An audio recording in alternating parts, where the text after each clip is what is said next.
Hello सभी को मेरा नमस्कार। भारतीय जय हिंद और झारखंडी जोहार। आज हम सभी उपस्थित हैं कंप्यूटर के एक नए अध्याय को लेकर, नए चैप्टर को लेकर, और ये चैप्टर नंबर आपका 3 है, 3 होने जा रहा है। और इस चैप्टर में हम लोग बेसिकली पढ़ने जा रहे हैं कंप्यूटर के जो कंपोनेंट्स हैं उनके बारे हम लोग इसमें आज चर्चा करेंगे।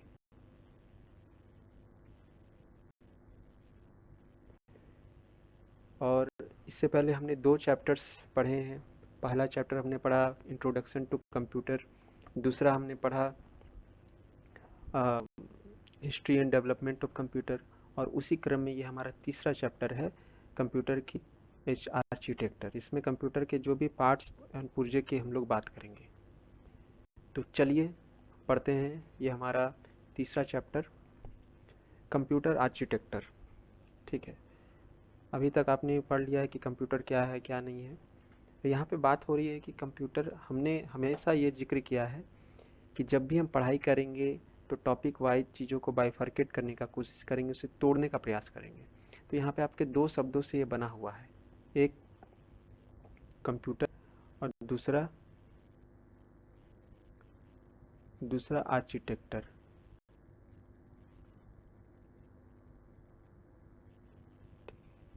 आर्किटेक्चर, और इसमें तो कंप्यूटर का मतलब तो हम समझ ही रहे हैं, कंप्यूटर का मतलब तो हम ऑलरेडी समझ रहे हैं। हम बात करना है हमें आर्किटेक्चर के बारे में। ठीक है, हमें बात करना है आर्किटेक्चर के बारे में। ये हमारा आर्किटेक्चर है। थोड़ा सा आप मुझे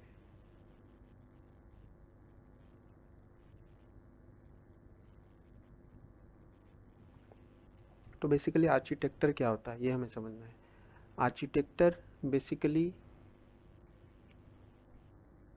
आर्किटेक्चर बेसिकली मतलब आप देखिएगा कि आ, आपने सुना होगा अपने दैनिक जीवन में कि अरे वो आर्किटेक्टर है। ठीक है, आर्किटेक्टर मतलब क्या, वो घर या बिल्डिंग बनाना। ठीक है, इस सब को हम लोग आर्किटेक्टर बेसिकली कहते हैं। तो ठीक उसी प्रकार यहाँ कंप्यूटर किन किन कंपोनेंट से मिलकर बना है उसकी हम लोग यहाँ पर आज चर्चा करेंगे, बात करेंगे।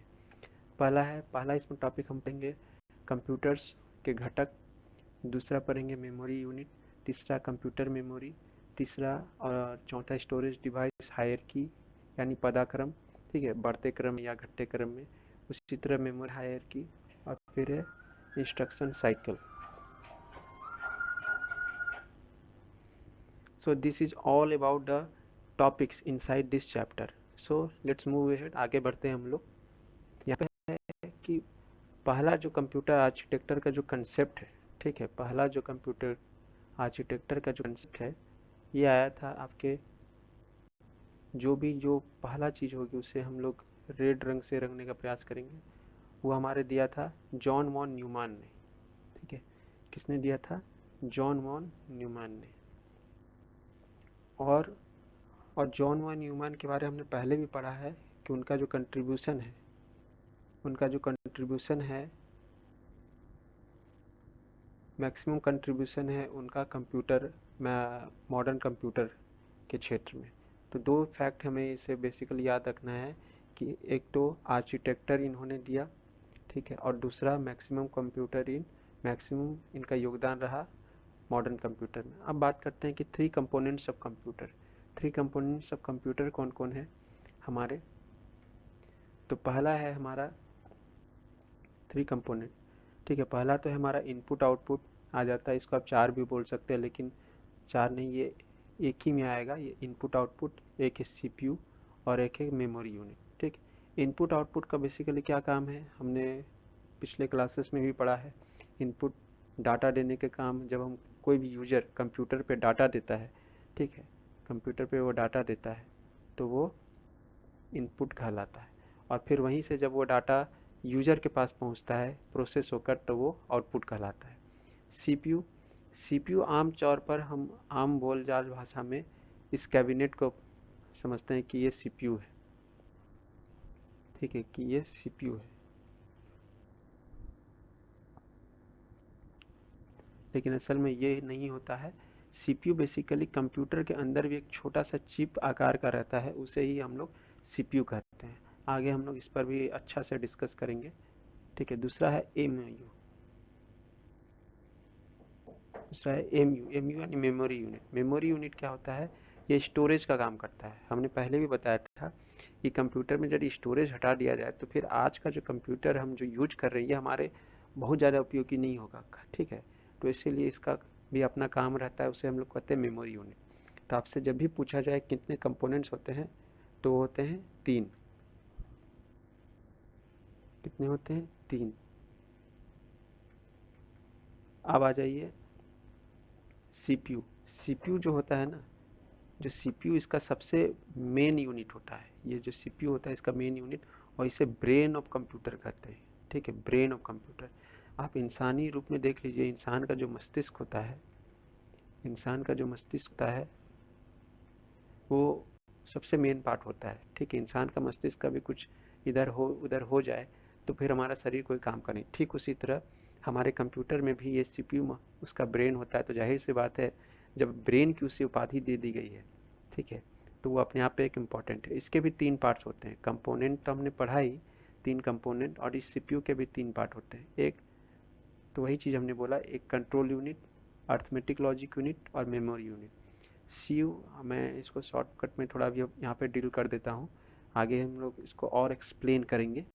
कंट्रोल यूनिट, कंट्रोल में ही नाम पता चल रहा है, यहाँ पे नाम छुपा हुआ है कंट्रोल। ठीक है, कंट्रोल का मतलब क्या हुआ? ये चीज़ों को कंट्रोल करता है। ठीक है, क्या करता है? चीज़ों को ये कंट्रोल करता है। अब कंट्रोल मतलब क्या? जो भी उसका जो कंप्यूटर का पूरा प्रोसेस है उसे ये कंट्रोल करता है। अब यहाँ है अर्थमेटिक लॉजिक यूनिट, यानी ये लॉजिक लगाता है अपना। ठीक है, और बेसिकली जो कंप्यूटर का जो प्रोसेसिंग पार्ट है ना, वो इसी में होता है, एएलयू में ही होता है। और ये अपना जोड़ घटाव जो भी गुना भागा, चाहे वो अल्फा न्यूमेरिक हो या फिर न्यूमेरिक हो, हमने डाटा आपको पिछले क्लासेस में भी आपके बताए थे कि डाटा 2 तरह के होते हैं। ठीक है, एक तो अल्फा न्यूमेरिक होता है और एक आपका न्यूमेरिक होता है। न्यूमेरिक में तो आपको पता ही है क्या क्या आ जाएंगे, और अल्फा न्यूमेरिक में भी क्या। तो वो सभी का ये हिसाब किताब एएलयू में ही होता है। तीसरा होता है मेमोरी यूनिट, जिसके अंदर आपके मेमोरी यूनिट में आपके रैम आ जाएंगे, रोम आ जाएगा। ठीक है, ये सब चीज़ें आ जाएंगी, आपका हार्ड डिस्क आ जाएगा। जितने भी वैसे डिवाइसेस जहाँ पर भी कुछ डाटा स्टोर हो रहा है, चाहे वो टेम्पोररी हो, ठीक है, अस्थाई हो, ठीक है, क्षणिक हो, या फिर वो परमानेंट हो, स्थायी हो, ठीक है, दीर्घकालिक हो। ठीक है, तो यही चीज़ हो गया।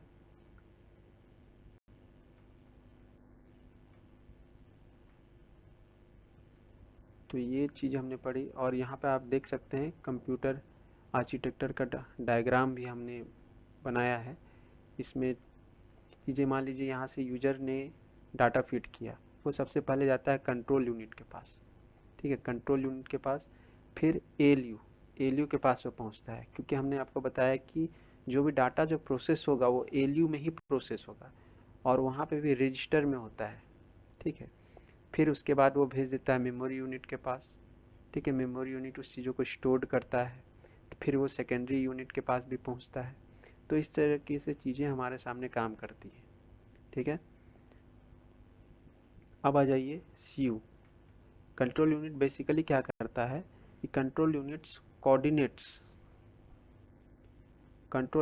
Coordinates with the input and output device. ठीक है, अब जाहिर सी बात है, कंप्यूटर में 2 चीज़ें एक टर्मिनल पर काम करती हैं। एक टर्मिनल पर इसके इनपुट डिवाइस होता है, दूसरे टर्मिनल पर आउटपुट डिवाइस होता है, और इन दोनों के बीच ही कंप्यूटर पूरा अपना प्रोसेस करता है या गणना करता है। ठीक है, प्रोसेस करता है या आपका गणना करता है, जिसे अंग्रेजी में हम लोग प्रोसेस बोलते हैं। तो ये इनपुट और आउटपुट डिवाइस को ये कोऑर्डिनेट करता है, यानी उन दोनों के बीच में सामंजस्य बैठाने का कोशिश करता है। क्योंकि मान लीजिए उन दोनों में ही तालमेल नहीं होगा, तो मान लीजिए यूजर कुछ और डाटा डाल रहा है और कंप्यूटर उसको कुछ और ही आउटपुट दे रहा है, तो इसीलिए यहाँ पर इस यू क्या करता है, उस पर कोऑर्डिनेट करता है, यानी उसको समन्वय तालमेल बैठाने का कोशिश करता है। ठीक है, दूसरा होता है एएलयू। एएलयू क्या करता है कि लॉजिकल और अर्थमेटिकल ऑपरेशन करता है। ठीक है, लॉजिकल में आपका हो गया कि ग्रेटर देन हो गया, लेस देन हो गया, ये सब चीज़ लॉजिक होती है। अर्थमेटिक में आपका प्लस माइनस ये सब चीज़ें हो जाती है। ठीक है, यहाँ पे देख सकते हैं। और एएलयू जो होता है ना, वो रजिस्टर को यूज करता है डाटा को प्रोसेस करने में। किसको यूज करता है? वो रजिस्टर को। अब एएलयू जो करता है क्या, एएलयू तीन चार तरह के ऑपरेशंस करता है। एक तो लॉजिकल ऑपरेशन, लॉजिक मतलब जिसमें किसी प्रकार का रीजनिंग का इस्तेमाल कर रहे हैं, एंड, नॉट, और, ठीक है, जोर। अर्थमेटिक में आपका जो भी मैथमेटिकल जो डीएमएस होता है, ठीक है, डिवीजन, मल्टीप्लिकेशन, एडिशन, सब्सट्रैक्शन, ठीक है। और इसके अलावा हमारा जो कंपैरिजन होता है, कंपैरिजन में आपका जो भी साइन यूज होते हैं उसका इस्तेमाल ये करता है। तो बेसिकली, और इसके अलावा शिफ्टिंग ऑपरेशन का भी काम करता है। शिफ्टिंग में क्या होता है कि किसी वर्ड को रोटेट करने का काम रहता है। आपके कंप्यूटर में देखिएगा ये साइन बना होता है, ठीक है, क्लॉकवाइज उसे घुमाइए 90 डिग्री, या एंटी क्लॉकवाइज घुमाइए, है ना। तो उसी तरह की चीज़ों को यह भी परफॉर्म करता है। तो बेसिकली चार तरह के कंपेरिजन ये करता है, लॉजिकल, अर्थमेटिक, कंपेरिजन और एक शिफ्टिंग। ठीक है, इसके अलावा आ जाइए हमारा मेमोरी। मेमोरी यूनिट में जो हमारा जो रजिस्टर है ना, ये बहुत ही इंपॉर्टेंट है। ठीक है, रजिस्टर के बिना समझिए कि कंप्यूटर गया। तो ये क्या है, सीपीयू का जो है, ये वर्किंग मेमोरी भी इसे कहते हैं, और a part of CPU that is memory chip of high working memory of CPU. ठीक है, और ये मेमोरी चिप की तरह काम करता है, और कंप्यूटर जो भी डाटा प्रोसेस करता है ना, वो रजिस्टर से ही उठाता है। ठीक है, भले ठीक है हमारे पास स्टोरेज डिवाइस में है, आगे हम उस पर भी बात करेंगे, लेकिन बेसिकली वो त्वरित जो उसको जहाँ से डाटा प्रोसेस करने के लिए चीज़ें चाहिए, इमीडिएट प्रोसेसिंग के लिए, वो रजिस्टर से ही उन चीज़ों को वो उठाता है।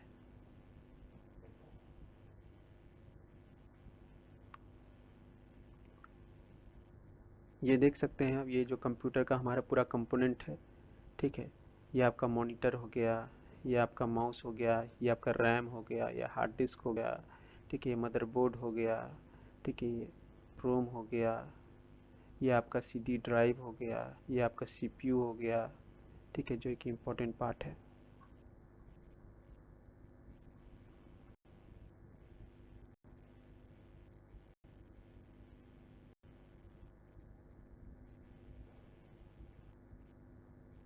अब आ जाइए कंप्यूटर। कंप्यूटर, चूंकि हम बात कर रहे हैं कंप्यूटर के आर्किटेक्चर में, तो कंप्यूटर को काम करने के लिए, ठीक है, अब जैसे हर चीज़ को ना हम लोग लिंक करने का प्रयास करेंगे। मान लीजिए कोई इंसान है, ठीक है, अब ऐसा तो नहीं है कि इंसान यूं ही काम करता है, इसके अंदर जब तक जान है, प्राण है, तब तक वो काम कर रहा है। ठीक है, तो ठीक उसी तरह जिस दिन जान हमारा खत्म हो गया, ये शरीर खत्म हो गया, फिर हम जिन just like a dead body हम बन जाते हैं। ठीक उसी तरह कंप्यूटर में दो चीज़ों का महत्वपूर्ण योगदान है। मतलब समझे कि इसी के बल पर कंप्यूटर अपना पूरा काम करता है, एक हार्डवेयर और दूसरा है सॉफ्टवेयर। ठीक है, हार्डवेयर बेसिकली क्या है, हार्डवेयर में जितने भी आपकी इनपुट आउटपुट डिवाइसेस हैं, इनपुट आउटपुट डिवाइसेस क्या है इसे और बताने की आवश्यकता नहीं है। इनपुट जिसके तहत कोई भी यूजर किसी भी तरह का इंस्ट्रक्शन या डाटा भेजता है कंप्यूटर पे। आउटपुट वो डिवाइसेस हैं जिसके तहत एक यूजर को उसका रिजल्ट मिलता है, ठीक है, उसका परिणाम मिलता है। और दूसरा हो गया सॉफ्टवेयर। सॉफ्टवेयर वो चीज़ें हैं जो कि हार्डवेयर को इंस्ट्रक्शन करती हैं कि भैया आपको ऐसे काम करना है। बिना सॉफ्टवेयर के भी हार्डवेयर कोई काम का नहीं। तो जाहिर सी बात है, दोनों एक दूसरे पर निर्भर है। वह हार्डवेयर ही नहीं रहेगा तो सॉफ्टवेयर किससे काम करवाएगा। ठीक है, और सॉफ्टवेयर ही नहीं रहेगा तो हार्डवेयर क्या काम करेगा। तो ठीक उसी तरह, इसलिए इसके लिए बहुत एक फेमस लाइन हम लोग यूज करते हैं कि hardware is like a engine. ठीक है, हार्डवेयर हमारा इंजन है, और उसका एक ईंधन का रूप में काम करता है सॉफ्टवेयर। या फिर शरीर हमारा जैसे है और हमारा ये आत्मा है, ठीक उसी तरह ये हार्डवेयर और सॉफ्टवेयर भी है। ठीक है, यही चीज़ हो गया हमारा हार्डवेयर सॉफ्टवेयर। मतलब बेसिकली जो चीज़ों को हम देख सकते हैं, छू सकते हैं, टच कर सकते हैं, ठीक है, उसे ही हम लोग हार्डवेयर करते हैं। और सॉफ्टवेयर को बेसिकली हम लोग टच नहीं कर सकते हैं।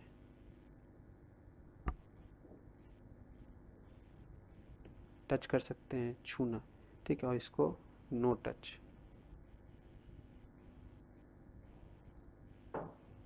अब आ जाइए कि processing done by system unit main hardware of system contain all hardware apart IO dub. IO जहां भी मैं बोलूंगा इसका मतलब हो जाएगा इनपुट और आउटपुट, ठीक है, इसका मतलब हो जाएगा इनपुट और आउटपुट।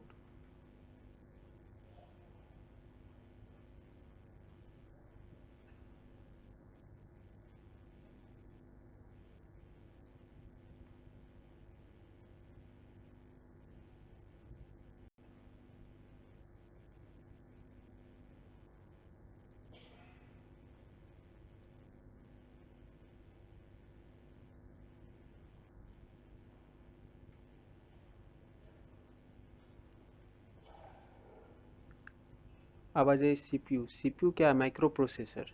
इसे हमने बताया ही कि ब्रेन का भी काम करता है, हार्ट का भी काम करता है। ये सबसे प्रमुख काम है brain control supervise coordinates function of computer, ठीक है।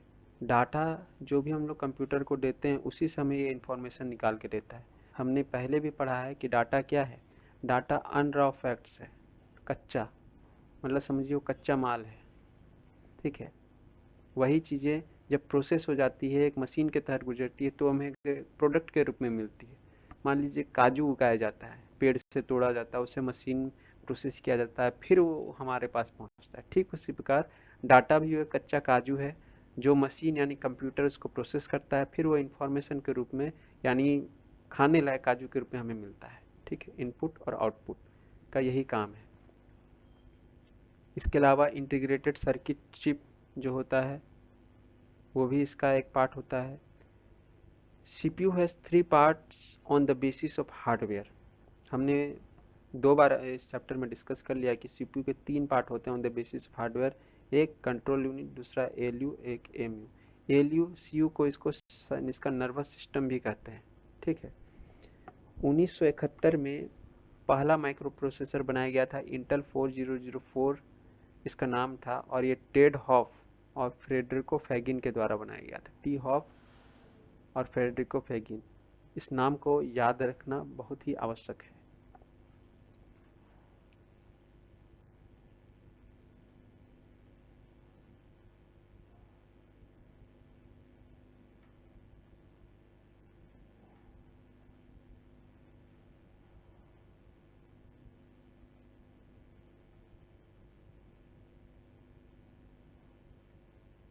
Just a minute.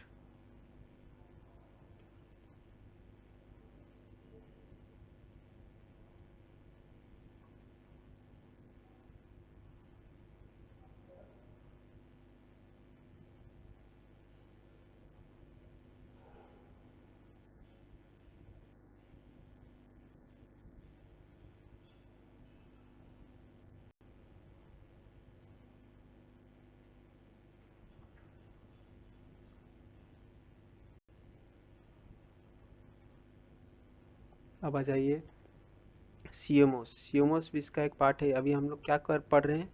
कंपोनेंट के बारे में, जो भी हमारे सीपीयू इस सिस्टम के अंदर रहता है। सीएमओस क्या हो गया? चिप और बैटरी। इसका जो फुल फॉर्म होता है, ये अक्सर पूछा जाता है कि इसका फुल फॉर्म होता है C for complementary M for metallic oxide semiconductor chip, ठीक है। और ये बेसिकली एक सेमीकंडक्टर मेमोरी होता है।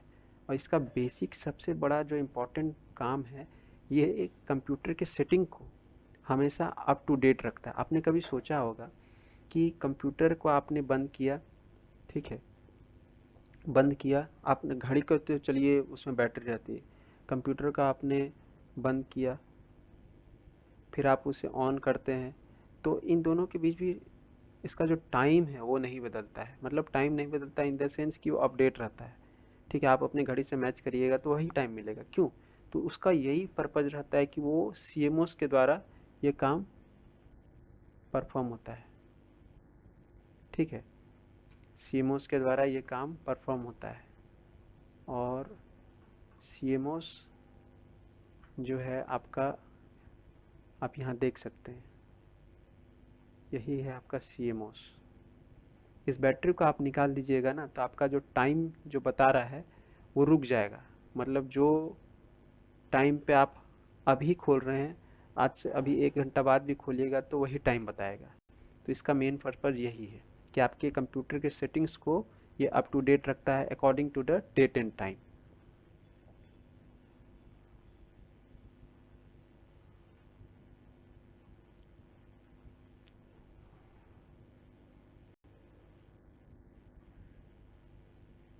अब आ जाइए मदरबोर्ड। मदरबोर्ड जो है ना, इसका सबसे बड़ा पार्ट होता है सीपीयू के अंदर। जितने भी इस सिस्टम के अंदर हमें देखने को चीज़ मिलते हैं, चाहे एसएमपीएस हो, हार्ड डिस्क हो, ठीक है, रैम हो, ठीक है, प्रोसेसर हो, उसमें ये सबसे बड़ा पार्ट है। आपसे ये पूछ सकता है कि तो ये मदरबोर्ड है, और ये अपने अंदर बहुत सारी चीज़ों को संग्रहित करके रखता है। इसी के अंदर बहुत सारी चीज़ें फिट रहती हैं, चाहे सीपीयू हो, सीमोस हो, रोम हो, रैम हो, एक्सपेंशन स्लॉट्स हो, कार्ड्स हो, फैन हो, पीसीआई हो, ये जितनी भी चीज़ें हैं, ठीक है। और यही इसका मेन सर्किट है ऑफ बोर्ड ऑफ कंप्यूटर, ठीक है। अब यहाँ पे आप देख सकते हैं, ये हमारा क्या है, ये हमारा मदरबोर्ड है। इसमें ये फ्लॉपी ड्राइव है, ये सीएमओएस बैटरी यहाँ पर लगता है, ठीक है। ये इसका ऑडियो पोर्ट है, ऑडियो पोर्ट है। इसमें एक आपका इन के लिए रहता है, एक आउट के लिए रहता है, ठीक है। उसी तरह एक आपका इसमें हेडफोन के लिए भी रहता है। और ये देखिए आपका लैन का केबल है, ठीक है। ये आपका देखिए यूएसबी पोर्ट है, ठीक है। ये आपका सीरियल पोर्ट है। ये आपका कीबोर्ड और माउस के लिए यूज होता है। कीबोर्ड के लिए बैंगनी कलर का इस्तेमाल होता है, ठीक है, वायलेट। ये पूछ सकता है कहीं माउस के लिए ग्रीन कलर, जिस कलर से मैं अभी लिख रहा हूँ, ठीक है। ये आपका सीपीयू देखिए, असल में सीपीयू यही है, लेकिन इस पूरे कैबिनेट को, ठीक है, इस पूरे कैबिनेट को ही, मतलब इस पूरे कैबिनेट को ही सीपीयू कहा जाता है आम बोलचाल भाषा में। लेकिन असल में जो मेन सीपीयू है ना, वो यही है। और इसके अलावा ये देखिए रैम है यहाँ पर, ठीक है, ये रैम है इसका। अब आ जाइए कंप्यूटर बस के ऊपर, ठीक है, कंप्यूटर बस। अब मान लीजिए बस का क्या काम है, बस का, किसी भी बस का क्या काम है।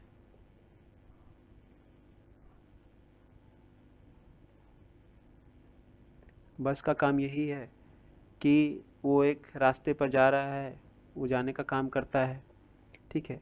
तो कंप्यूटर बस का एक काम ये है कि group of wires for transferring data inside computer plus input device connection, ठीक है। इसका काम यही रहता है। कंप्यूटर इसके अंदर ऐसा तो नहीं है कि मदरबोर्ड के अंदर तार नहीं होंगे, वो आपस में कनेक्टेड रहते हैं। वही तार का काम क्या रहता है, वो डाटा को ट्रांसफ़र करता है एक जगह से दूसरे जगह। मान लीजिए प्रोसेसर ने चीज़ों को प्रोसेस किया, वहाँ से तार कनेक्टेड है, जो हार्ड डिस्क पर है तो हार्ड डिस्क के पास ले जाएगा। हार्ड डिस्क से हमको मंगवाना है तो हार्ड डिस्क से फिर वो कंप्यूटर को ले जाएगा। तो जो भी तारें इसमें ग्रुप ऑफ वायर जो यूज होती हैं डाटा का आदान प्रदान करने के लिए, ठीक है, या फिर इनपुट और आउटपुट डिवाइस को कनेक्ट करने के लिए, हमने आपको दिखाया कि बाहर में जो पोर्ट जो उसमें दिख दिख रहे हैं आपको, ये सभी क्या है, ये इनपुट आउटपुट डिवाइस को ही तो कनेक्ट करने के लिए हैं, ठीक है। ये लैन केबल हो गया, यूएसबी पोर्ट हो गया, सीरियल पोर्ट हो गया, ये क्या है, output device, keyboard, input device, ये सब क्या है।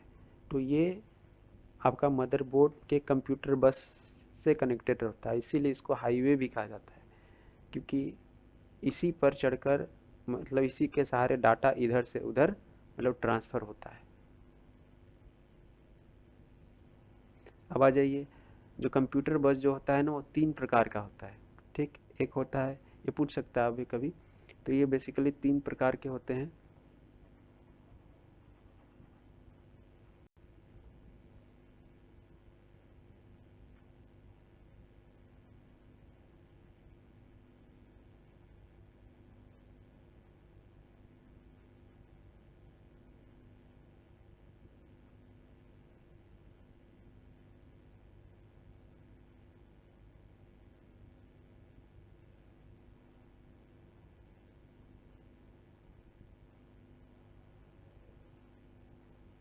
जैसे इसमें डाटा एड्रेस हमने आपको यहाँ को भी दिखाने का प्रयास किया है।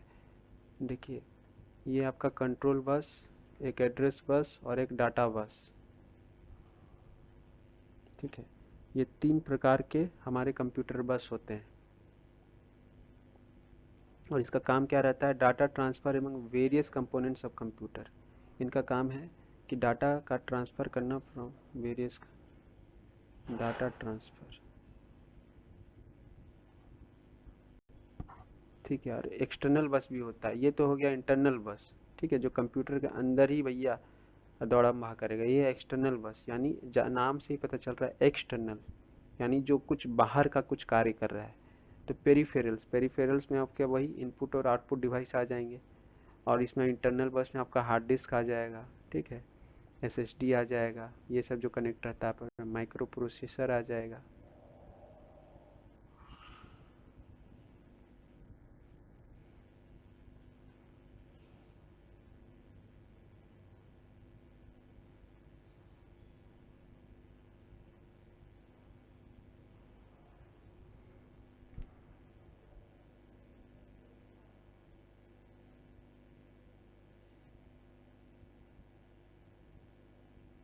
अब आ जाइए एस एम पी एस। ठीक है, अगला पार्ट जो है वो हमारा है एस एम पी एस।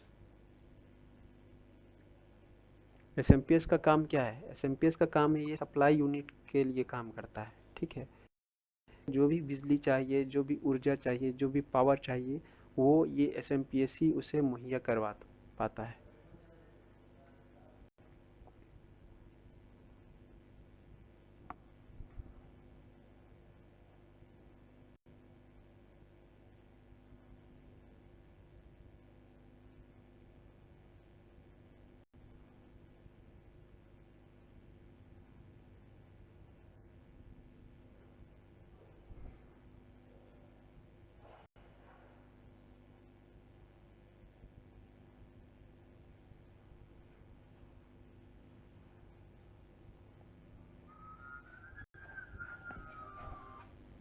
इसमें 220 वोल्ट का जो हम उसे जो भी सप्लाई देते हैं, ठीक है, 220 वोल्ट का जो भी सप्लाई देते हैं,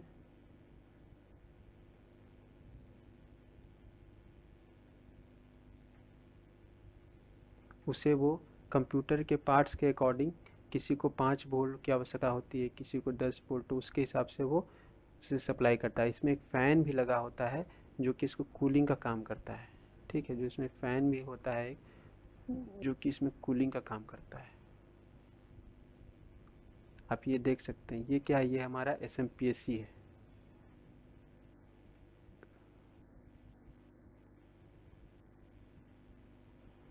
बेसिकली ये देखिए, ये यहाँ पे इसका इसका फैन लगा हुआ है, ठीक, और यहाँ से इसको पावर सप्लाई होता है 220 वोल्ट या 230 वोल्ट का जो भी पावर सप्लाई है, वो यहीं पर इसको पावर सप्लाई मिलता है।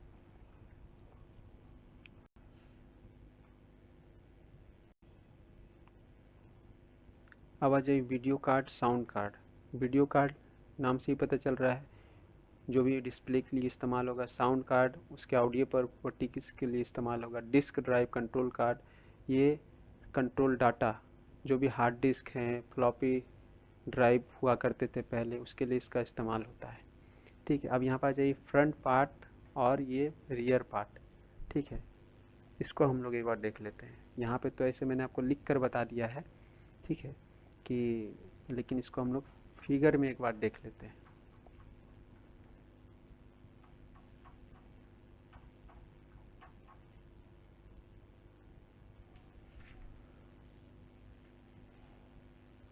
जैसे मान लीजिए ये इसका फ्रंट पार्ट है।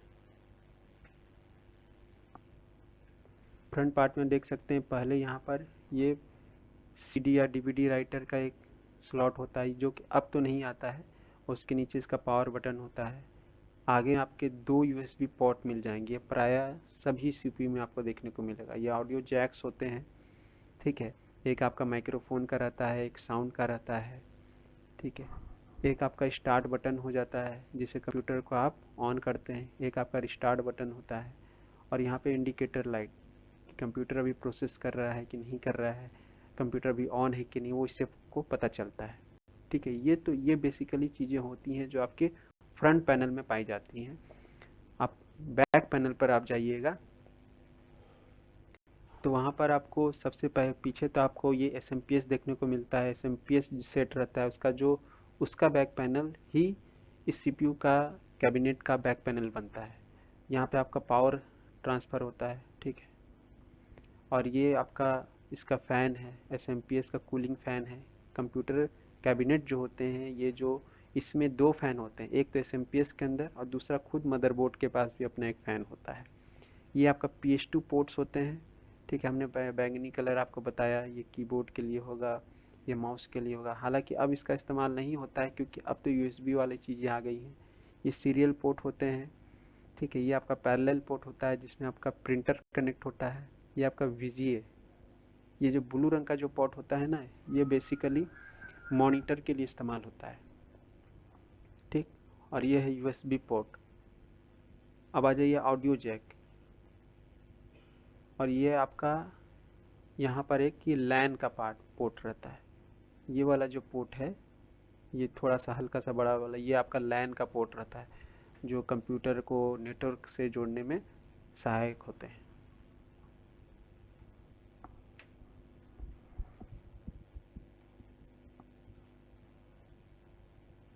अब आ जाइए बायोस चिप। बायोस चिप का काम क्या है? बायोस चिप का काम है कि basic input output system, software program stored in ROM. Software जो भी रोम में स्टोर्ड रहता है मदरबोर्ड में, वो इसी बायोस चिप में होता है।